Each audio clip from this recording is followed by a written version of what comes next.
एबे आंचलिक पाणीपाग केन्द्र पक्ष एक बड़ खबर सामना को आसी। तेबे वर्तमान जहाँ सूचना मिलूची बदलिबो पाग। आसंता 7 तारिख राज्य में विभिन्न स्थान में पागरे परिवर्तन आसवा सह किछि स्थान में वर्षा संभावना रही। विशेषकर उत्तर ओडिशा समेत आभ्यंतरीण ओडिशार किछि जिले में हालुकारु मध्यम धरण वर्षा नहीं पाणीपाग केन्द्र पक्ष आकलन कराଯାଇଛି। तेबे केउं जिले में वर्षा संभावना अछि एवं केते दिन पर्यंत वर्षा हेबो से नहीं संपूर्ण अपडेट जानिबा। किंतु ता पूर्व लाइक कर दिंतु सांग मान को बहु मत सेयार करूँ। आपड़ जब आम चैनल को प्रथम थर आम चैनल को एवं सब्सक्राइब कर पाखे बेल आइकन क्लिक कर ऑल नोटिफिकेशन ऑन कर रखुँ जहाँफल जब भी जेकोसी लेटेस्ट न्यूज अपडेट कले आपने सर्वप्रथम नोटिफिकेशन जरिए पाइपर। तेज आसम जाना आज संपूर्ण पाणीपाग केन्द्र सूचना अनुसार राज्य में 16 तारिख पर्यंत पाग मुख्यतः शुखला रहा किछि अंचल में शीत अनुभूत हेले 7 तारिख बेलू राज्य में पश्चिम झड़ सक्रिय एवं परवर्ती 2 दिन पर्यंत राज्य में विभिन्न स्थान में वर्षा हेबो। 7 तारिख में बरगढ़, सुंदरगढ़, झारसुगुड़ा, केउंझर, संबलपुर, देवगढ़ और मयूरभंज आदि जिले में वर्षा आशंका रही।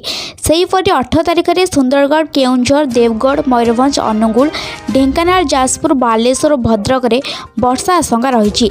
राज्य में वर्तमान तापमात्रा ह्रास जो अनेक स्थान में शीत जारी रही। आसंता 5 दिन पर्यंत यही स्थिति जारी रहिबो। विभागर आकलन अनुसार दिनक पर बदलिबो पाग। मंगलवार ठारू अर्थात आज ठारू राज्य में विभिन्न स्थान में पागरे परिवर्तन आसवा सह जिला मानकरे किछि स्थान में वर्षा संभावना रही।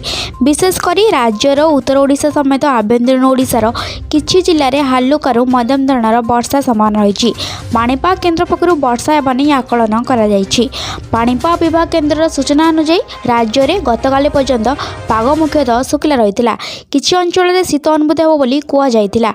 गतकाली ठारू अर्थात 7 तारिख बेलू राज्य में पश्चिम झड़ सक्रिय हेबो एवं परवर्ती 2 दिन पर्यंत राज्यर विभिन्न स्थान में वर्षा हेबो बोली सूचना जारी कराଯାଇଛି। विभागर अनुसार आसंता 24 घंटा मध्य मयूरभंज, केउंझर, पुरी, नयागढ़, गंजाम, कंधमाल, कलाहांडी, बलांगीर, कोरापुट, सुंदरगढ़, अनुगुल, ढेंकानाल, कटक और खोर्धा जिले में गोटे 2 स्थान में घन कुहुड़ी पड़ा बेले पाणीपाग विभाग द्वारा येलो वार्निंग जारी कराଯାଇଛି।